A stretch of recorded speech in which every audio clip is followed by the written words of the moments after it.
Closing circle is a time that we're able as a class to close out our day in a meaningful way.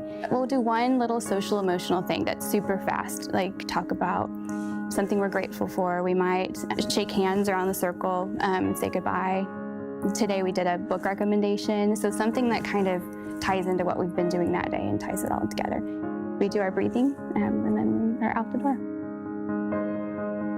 Closing circle is also a wonderful time for teachers to be able to repair any damage that's been done during the day, find out what boys and girls are learning. They want to be able to identify if a student's walking out the door with a misconception that they can clear up quickly before they head home. It's also a time for me to touch on maybe what they need to do that night, or something that's coming next week, something they have to look forward to.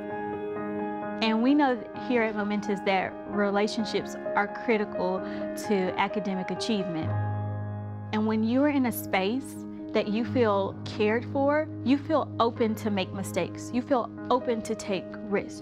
You know that you can just be yourself, and we're gonna love that, and we're gonna accept that. The most important part for me, the part that I take away from it, is the actual ringing of the chime and the breathing. There have been times that I've forgotten that part and I've missed it, and I notice that when we have that, I really do center myself again.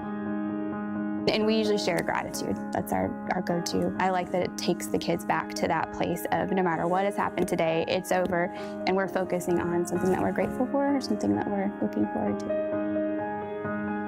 I love the way the kids listen to each other. Obviously, the more the year goes on, the better they are at listening to each other and reflecting on what other kids have to say.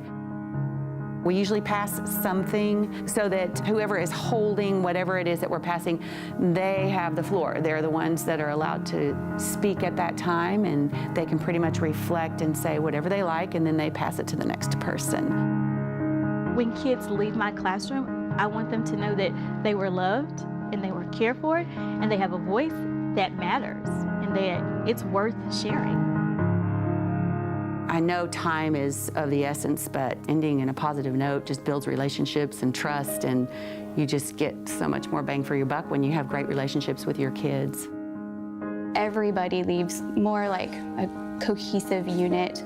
Everybody leaves more mindfully, especially because of the breathing, and we feel a lot more like a team and like a family.